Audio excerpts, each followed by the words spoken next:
이 시간 성경 봉독하실 때에 누가복음 8장 4절에서 10절 말씀까지 김미희 집사님 봉독해 드리겠습니다. 다 같이 기립하셔서 하나님의 말씀을 봉독하시겠습니다. 말씀 봉독하겠습니다.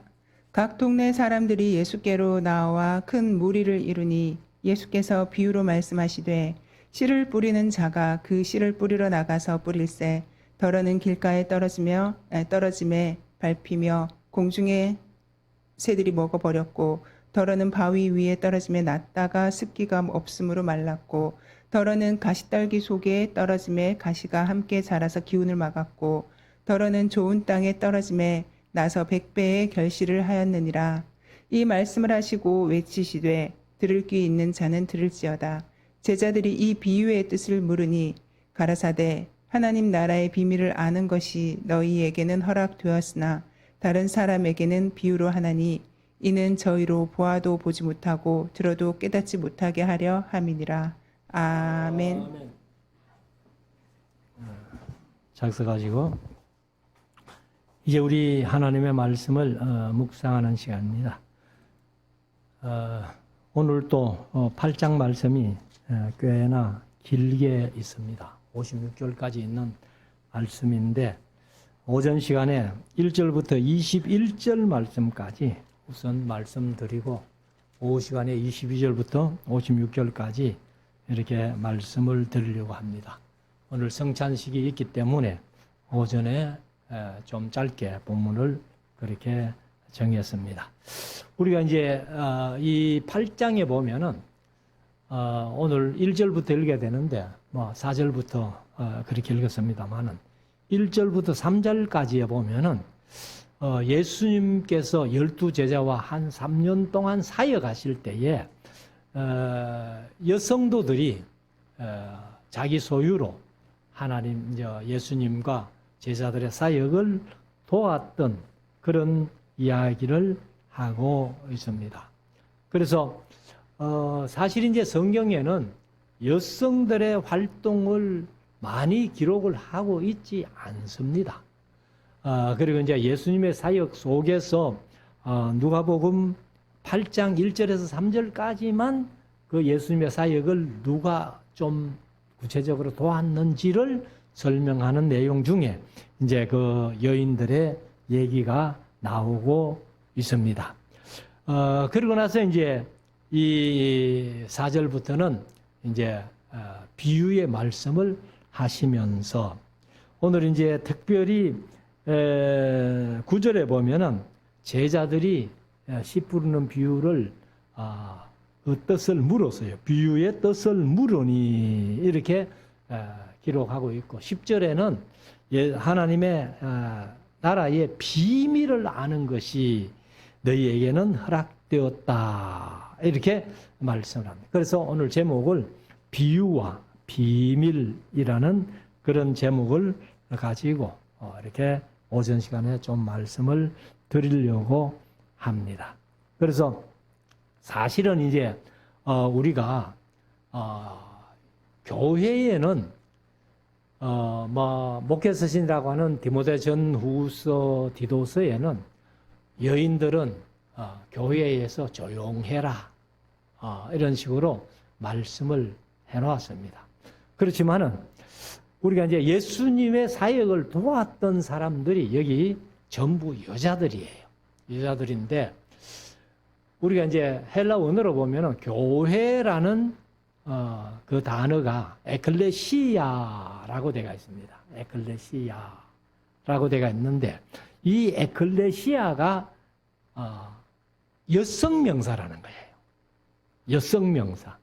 그래서 보통 이제 원어를 보면은 이제 남성, 여성, 중성 뭐 이렇게 나누는데 에클레시아라는 교회라는 뜻이 바로 여성명사다.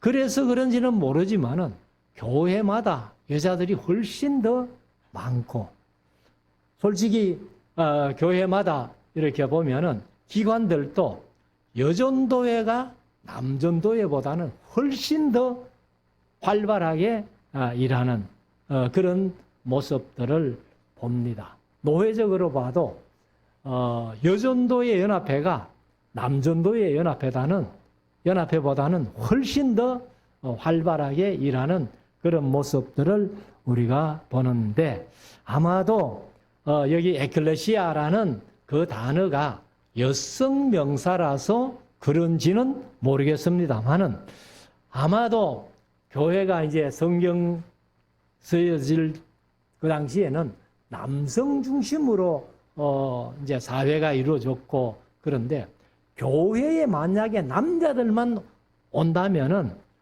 재미가 하나도 없겠죠. 그래서 여자들이 훨씬 더 많은 그런 것을 우리가 보면서 특별히 이제 외국에서, 서양에서는 온 가족이 다 믿는 것을 이제 전제로 하니까 여자와 남자가 별로 구분이 없습니다. 그렇지만은 우리 한국에는 특별히 초대교회 때는 이 교회도 이렇게 안 지었잖아요.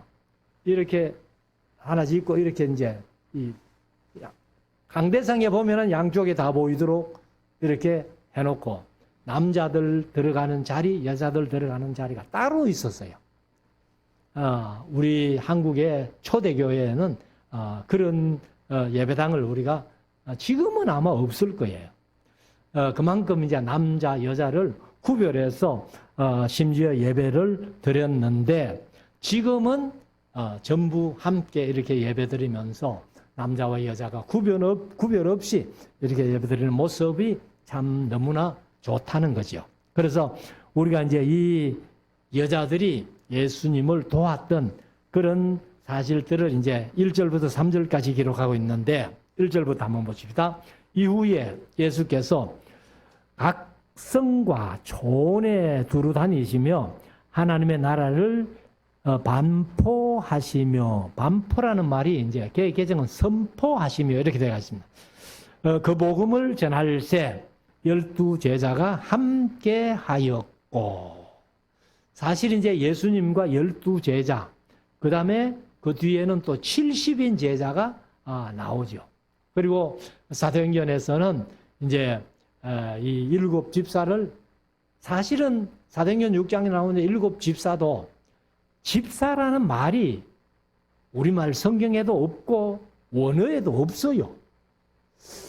그런데 왜 7 집사라고 했겠는가 하는 것을 우리가 생각해 보면은, 사도들이 우리는 말씀 전하는 일과 기도하는 일에 전무하고 재정 문제는 이 사람들 뽑아서 맡기자, 이래서 아마 집사라고 이렇게 번역을 해놓은 것 같은데, 사실은 우리말 성경에도 집사라는 말은 없습니다. 그런데 나중에 이제 디모데 전서 3장에 혹은 디도서에 가면은 이제 교회 감독, 그 다음에 교회 집사를 이런 사람을 뽑아라, 이런 얘기는 있습니다만은, 사도행전 6장에서는 7 집사라고 많은 사람들이 다 그렇게 얘기를 하는데, 사실은 집사라는 말은 없다.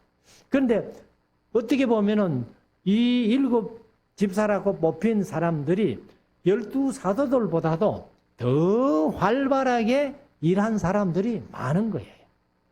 그래, 아무튼 예수님께서 이제 예수님과 12제자와 함께하고, 나중에는 70인 제자를 택했고, 그 다음에 사도행전에서 7 집사와, 또 베드로가 한번 외칠 때 3,000명씩 5,000명씩 수많은 사람들이 교회로 몰려들어서, 그렇게 이제 지도자들이 함께 복음을 전하는 그런 일을 했습니다마는, 자, 2절에 또한 악귀를 쫓아내심과 병고침을 받은 어떤 여자들, 이제 귀신이 쫓겨 나가는 그런 고침을 받은 여자, 그 다음에 병고침을 받은 그런 여자들 중에서 곧 하고서는 이제 그런 사람이 누구냐 하는 건데, 7 귀신이 나간 자 막달라인이라 하는 마리아와, 그래서 막달라 사람이라 그 말이에요. 근데 우리가 이제 그 막달라 마리아를 그냥 막달라 마리아 이렇게 이제 얘기를 하는, 막달라는 지명입니다. 지명이고, 그래서 7 귀신 들렸다가 예수님께서 쫓아내 주신 이 마리아.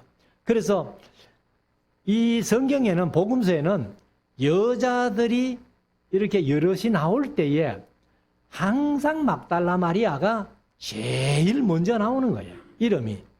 왜 그러냐? 아마 막달라 마리아가 그 여자들 중에는 나이가 제일 많아요. 나이가 제일 많기 때문에 이제 막달라 마리아 이런데, 우리가 이제 찬송가에도 보면은 값비싼 향유를 주께 드린 막달라 마리아 본받아서, 그게 잘못된 거예요. 그래서 제가 찬송 부를 때마다 그거는 수정해서 베다니 마리아를 본받아서 이렇게 수정해서 부릅니다만은, 아무튼 이 막달라 마리아가 나이가 많기 때문에 이제 마리아라고, 막달라 마리아라고 제일 먼저 항상 이름이 나오는 거예요. 3절, 또 헤롯의 청지기 구사의 아내 요한나와, 그 다음에 요한나는 사실은 이제 요하네스, 요하난, 같은 이름입니다. 같은 이름인데, 요한을 여인이 이제 이렇게 요한이라는 이름을 가질 때에는 발음을 요한나라고 하는 거예요. 요한나. 그렇게 해서 요한하고 똑같은 이름이에요. 남자의 요한이나 그 다음에 요하네스, 요하난, 뭐 이런 이름들이 바로 여성으로 불려질 때는 요한나라고 불려지는데, 또 수산나와, 수산나는 그 이름의 뜻이 백합입니다. 백합. 그래서 흔히 영어로 표현할 때는 수잔이라고 그렇게 표현을 합니다. 그리고 다른 여러 여자가 함께하여 자기들의 소유로 저희를 섬기더라. 아마 그 당시에도 이 재정을 여인들이 상당히 관리를 했는가 봅니다. 그래서 요즘도 그렇잖아요. 우리 한국 사회는 남자들은 그냥 직장 생활하면서 월급 받으면은 남자들 손에 월급 지켜주는 일이 없잖아요. 저희들 어릴 때만 해도 그래도 이제 월급 봉투를 남자에게 주면은 남자들이 또 그 봉투를 가지고 가서 집에 가서 아내들에게 이제 재정을 넘겨주는데, 요즘은 아예 온라인으로 다 이렇게 월급까지도 해버리니까 남자들은 실컷 일하고 돈도 한 번 못 만져보는 이런 시대가 되었다는 거예요. 그래, 아무튼 그 당시에도 아마 여성들이 재정을 맡아서 주로 했는가 본데, 많은 여인들이 자기 소유로 예수님과 제자들의 그 사역하는 일에 크게 도움을 주었다 하는 것을 여기에서 말씀을 하고 있습니다. 그리고 이제 4절부터는 씨 뿌리는 비유부터 나오는데, 자, 4절, 각 동네 사람들이 예수께로 나와 큰 무리를 이루니, 그러니까 동네마다 예수님을 만나겠다는 사람들이 나와서 엄청난 그러한 무리를 이루어서 예수님께 나오니까 예수께서 비유로 말씀하시되, 씨 뿌리는 비유죠. 씨 뿌리는 비유가 나오는데, 씨 뿌리는 자가, 씨를 뿌리는 자가 씨를 뿌리러 나가서 뿌릴새 들어는 길가에 떨어짐에 밟히며. 근데 사실 우리가 요즘 대한민국에서 농사를 짓는데 씨를 뿌릴 때에 이렇게 길에까지 뿌리는 그런 농부는 없지요. 또 고랑을 파가지고 잘 이렇게 씨를 댈 수 있으면은 어떤 데 뿌리지 않도록 애를 써서 하는데, 아마 그 당시에는 이런 얘기를 보면은 씨를 뿌릴 때에 아무렇게나 막 뿌린 것 같아요. 그러니까 이제 더러는 길가에도 떨어지고, 더러는 돌짝밭에도 떨어지고, 더러는 가시나무 떨기에도 떨어지고, 그리고 더러는 이제 옥토에 떨어졌다 이렇게 표현하는데, 그래서 길가에 떨어짐에 밟히며, 왜요? 길가에 떨어졌으니까 사람이 지나가면 밟을 수밖에 없는 거예요. 그래서 밟히며, 그리고 공중의 새들이 먹어버렸고. 우리 도시에는 지금 길에 혹시 씨가 떨어졌다면 뭐가 와서 먹어요? 비둘기가 엄청나게 많아요. 저희 집에서 이제 요 교회 오는데 그 옛날 그 아양 기찻길 거기를 공원으로 만들어 가지고 해놨는데 이 나무를 심어놨는데 그게 도토리 나무는 아닌데 도토리 같이 이런 열매가 열려가지고 떨어지더라고. 그런데 그 떨어졌는 도토리 같은 도토리보다는 좀 작던데 그게 떨어져 있으니까 비둘기들이 와가지고요. 통은 못 먹어요. 비둘기가. 그대로 떨어져 있는 그 도토리 같은 것은 통째로는 못 먹고 그래서 제가 이제 이렇게 지나가면서 도토리가 떨어져 있으면 발로 밟아가지고 확 이렇게 비빕니다. 그러면은 그게 까져가지고 이제 이렇게 잔잔하게 부서지면은 그렇게 부숴놓으면은 비둘기가 와가지고 먹는 거예요. 그래서 아무튼 발에 밟히고 새들이 와서 먹었다 이렇게 얘기를 합니다. 그리고 6절에는 들어는 바위 위에 떨어짐에 이제 마태복음은 돌짝밭에 떨어졌다 이렇게 얘기를 하는데 났다가 습기가 없으므로 말랐고. 근데 요즘도 우리가 보면은 지난 주간에 제가 이제 강사들하고 설악산에 갔다 왔습니다만 바위에 소나무들이 나무가 나 있는 것들이 많잖아요. 근데 그 바위에서 어떻게 그 깊이 뿌리를 박아가지고 물기를 빨아들여서 생존하는지 참 어떻게 보면은 우리가 이해할 수 없는 그런 거지만은 생명력이 그렇게 강하다는 거예요. 그런데 바위 위에 떨어져 가지고 이제 흙이 살짝 덮여 있는 먼지가 뭐 쌓인 거죠, 그냥. 거기에서 또 삭이 나가지고 뿌리가 깊지 못해서 금방 햇빛이 나면 시들어 버린다는 거예요. 그래서 여기 이제 바위 위에 떨어져 했는데 마태복음에는 돌짝밭이라고 하는데 거기에는 이제 물기, 습기가 많이 없어버리니까 이제 말랐고 7절 들어는 가시떨기 속에 떨어짐에 가시가 함께 자라서 기운을 막았고 그리고 이제 마지막 8절에 들어는 좋은 땅에 떨어짐에 나서 결실하였느니라. 이 말씀을 하시고 외치시되 들을 귀 있는 자는 들을지어다.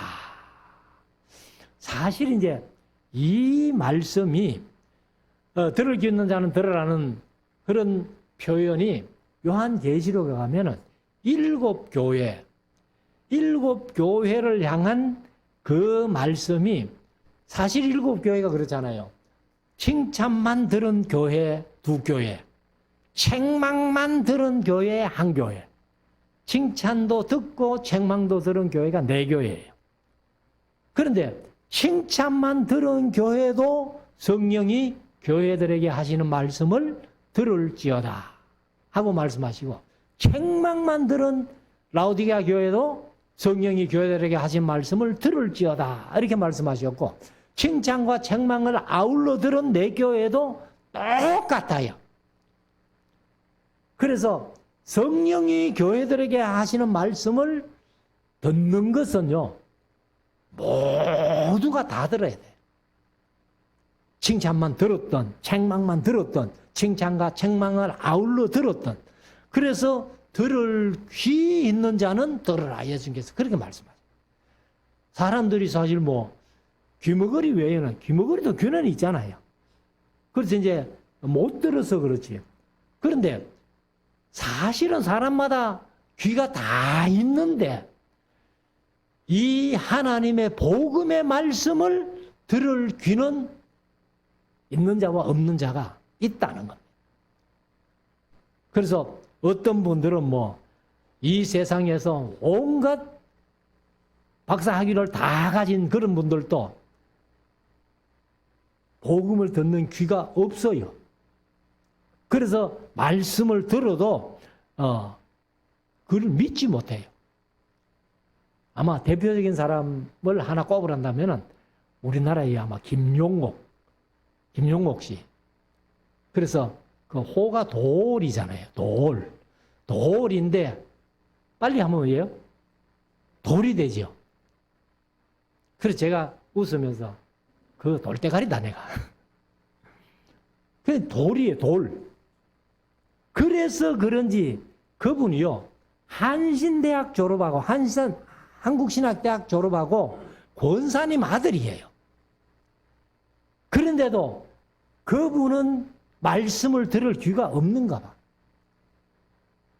그래서 뭐 하나님을 심지어 뭐 깡패니 가면서 온갖 못된 소리는 다 하는 그런 모습을 우리가 보는데, 아무튼 들을 귀 있는 자는 들으라, 이렇게 말씀하십니다.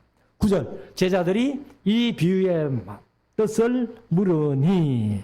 그래서 이제 이 제자들이 아마 그 뜻을, 비유를 듣고도 뜻을 잘 몰랐던가 봐요. 그래서 예수님께 이제 물었습니다. 10절, 가라사대 하나님의 나라의 비밀을 아는 것이 너희에게는 허락되어서나 다른 사람에게는 비유로 하나니 이는 저희로 보아도 보지 못하고 들어도 깨닫지 못하게 하려 함이니라. 사실 이 말씀은 우리가 참 의외지요. 말씀을 듣고 보고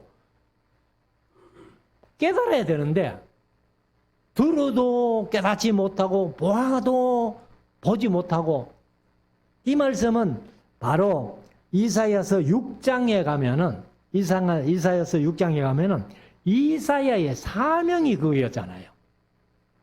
우리가 보통 이제 예언자들의 사명하면은 예언자들이 나가서 말씀 전하고 사람들이 예언자의 말을 듣고 하나님께로 돌아오게 하는 것이 사명인데, 이사야의 사명은 그거와는 완전히 반대예요. 그래서 백성들로 하여금 마음으로 둔하게, 눈으로 감기게, 귀가 막히게 해서 내게로 돌아와서 고침을 못 받도록 해라. 이게 이사야의 사명이에요.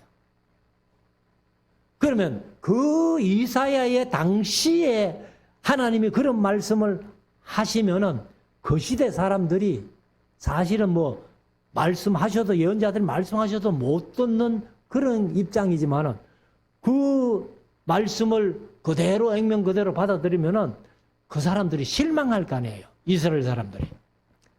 그러니까 이사야 8장 16절에 보면은 이 율법을 봉함해놔라. 이 시대 사람들에게는 얘기해도 몰라. 그러니까 봉함해놨다가 후에 많은 사람들이 이사야서를 읽으면서 하나님의 은혜를 깨닫게, 이렇게 된 거예요. 그래서 우리가 성경 66권 중에서 봉함해노라는 책이 2권이 있어요. 한 권이 바로 이사야고 한 권이 바로 다니엘서입니다. 그래서 들어도 깨닫지 못하고 보아도 보지 못하고 마음으로 둔하게, 귀로 막히게, 눈으로 감기게 해서 하나님께로 돌아와 고침을 못 받게 하는 것이 이사야의 사명이었다. 이 말씀을 예수님께서 사실 이제 이런 표현으로 하신 거예요. 그래서 여기 이제 10절 말씀에 있는 말씀대로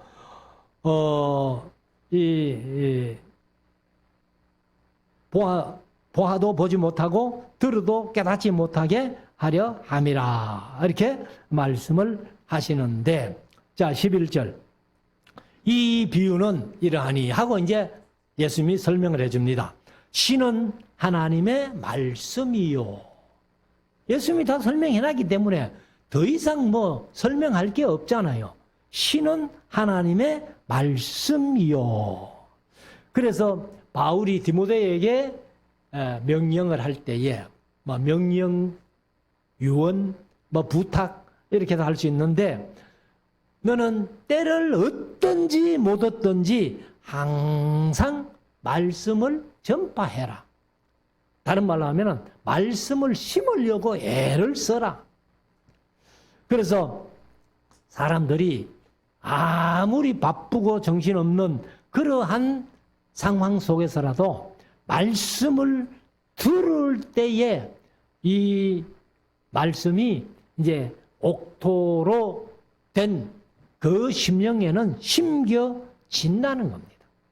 그렇기 때문에 여기 이제 신은 하나님의 말씀이기 때문에 우리가 열심히 이 씨를 이 마음밭에다가 심어야 된다. 12절 길가에 있다는 것은 말씀을 들은 자니 이에 마귀가 와서 그들로 믿어 구원하지 못하게 하려고 말씀을 그 마음에서 빼앗는 것이요. 그래서 말씀이 마음밭에 떨어지는데 길가 같은 마음은 마귀가 와서 금방 말씀을 뺏어가 버린다는 거예요. 그러니까 구원을 얻지 못하게. 마귀의 사명은 그것이니까. 자, 13절. 바위 위에 있다는 것은 말씀을 들을 때에 기쁨으로 말씀을 받으나 뿌리가 없어 잠깐 믿다가 시험을 받을 때에 배반하는 자요. 우리가 결코 이래서는 안 된다는 거예요.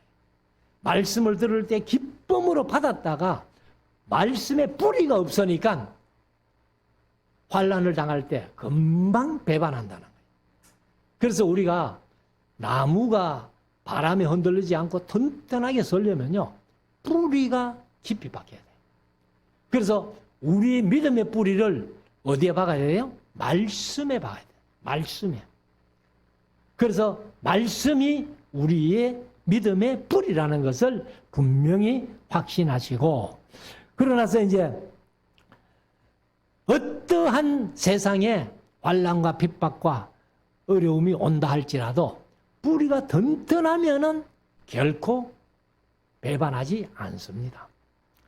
자, 14절. 가시들 위에 떨어졌다는 것은 말씀을 들은 자니 지내는 중 이 생의 염려와 재리와 일락이라고 했는데 개혁개정은 향락이라고 그랬어요. 향락에 기운이 막혀 온전히 결실치 못하는 자요. 오늘날 많은 성도들이 여기에 걸리는 사람이 많아요. 바쁘다는 핑계, 세상이 좋아서, 이렇게, 그러니까 신앙생활을 제대로 못해가지고, 결실이 없는 거예요. 열매가 없는 거예요. 그러나서 이제 15절, 좋은 땅에 있다는 것은 착하고 좋은 마음으로 말씀을 듣고 지키어 인내로 결실하는 자니라. 사실 저와 여러분들은 다 이런 옥토 같은 마음이 되어야 된다는 거예요. 그래서 말씀을 듣고서는 인내하며 결실하는 그런 사람이다 라고 말씀하시고, 자, 16절. 누구든지 등불을 켜서 그릇으로 덮거나 평상 아래 두지 아니하고 등경 위에 두나니, 그렇게 하는 이유는 이는 들어가는 자들로 빛을 보게 하려 함이라. 지금 낮이지만은 여러분들이 들어오실 때 여기 교회에 등을 켜놨잖아요. LED 등을 켜놨. 왜? 바로 잘 보이게 하기 위해서. 그래서 사실은 우리가 등불을 켜가지고 말 아래 두는 자가 없지요. 평상 아래 두는 자도 없지요. 왜? 들어오는 사람을 길을 밝히기 위해서는 등경 위에 둬야 된다. 그것을 말씀을 하는데, 그래서 17절에 가면은 숨은 것이 장차 드러나지 않을 것이 없고 감추인 것이 장차 알려지고 나타나지 않을 것이 없느니라. 다 드러난다는 거예요. 그러니까 우리가 한평생 살았던 모든 삶이 하나님 앞에 설 때에는 가감없이 다 드러나는 거예요. 그것을 이제 말씀하는데 18절. 그러므로 너희가 어떻게 듣는가 스스로 삼가라. 누구든지 있는 자는 받겠고 없는 자는 그 있는 줄로 아는 것까지 빼앗기리라 하시니라. 이게 천국의 법칙이라는 거예요. 있는 자는 더 받고, 그래서 달란트 비유도 5달란트 받은 자가 5달란트 낭받가지고 10달란트를 가지고 있는데 1달란트 받은 자를 1달란트를 뺏어가지고 10달란트 받은 자에게 주라, 가진 자에게 주라, 이렇게 말해요. 그래서 제가 달란트 비유도 말씀을 드렸습니다만은 사실 뭐 10달란트, 2달란트 받은 정도 열심히 일해가지고 2달란트 남기가 4달란트잖아요. 그러면 1달란트 받은 자는 1달란트 그대로 갖고 왔을 때에 주인이 책망하면서 그것을 뺏어가지고 4달란트 있는 자에게 주는 게 그래도 좀 공평하잖아요. 그런데 천국의 법칙은 아니라는 거예요. 10달란트 받은 자에게, 10달란트 가진 자에게 1달란트를 뺏어가지고 줬다는 거예요. 그래서 있는 자는 더 받을 것이고 없는 자는 있는 줄로 아는 것까지 빼앗긴다. 19절. 예수의 모친과 그 동생들이 왔으나 무리를 인하여 가까이 하지 못하니 혹이 가로되, 혹이 하는 것은 어떤 사람이 그 말입니다. 당신의 모친과 동생들이 당신을 보려고 밖에 섰나이다. 예수께서 대답하여 가라사대 내 모친과 동생들은 곧 하나님의 말씀을 듣고 행하는 이 사람들이라 하시니라. 그러니까 우리가 신앙 안에서는요, 혈연 관계보다도 훨씬 더 영적인 관계가 우선이라는 겁니다.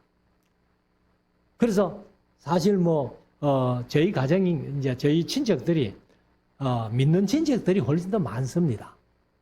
우리 이제 그 친척들 중에서 복음을 좀 일찍이 받았기 때문에 제가 지금 5대째예요. 그리고 호찬이가 이제 6대로 이렇게 하는데, 그러니까 상당히 이제 뿌리가 있으니까 믿는 사람이 많은데, 근데 그 중에서 또 믿지 않는 분들이 있어요. 근데 그런 분들과는 거의 상종이 안 돼요. 그래서 사실은 저도 개인적으로는 초등학교 동기들, 중학교 동기들, 고등학교 동기들, 이런 동기생들이 많지만은 사실 그 친구들 만날 일이 없어요. 그래서 그냥 지금 예수 믿는 성도들, 목사들 이렇게 만나는 것이 훨씬 좋다는 거예요. 그래서 우리가 신앙은 혈연 관계보다는 영적인 관계를 예수님이 더 중요시 한다. 그래서 내 어머니가 누구? 마리아 아니야. 하나님의 말씀대로 행하는 이 사람들이 내 어머니고 내 형제고 내 자매니라. 이렇게 말씀하셨습니다. 그래서 저와 여러분들이 이 혈연 관계보다도 영적인 관계가 이렇게 중요하다는 것을 마음속에 새기고 우리가 이 믿음 가지고 끝까지 승리하는 우리 모두가 될 수 있기를 주의 이름으로 축원합니다.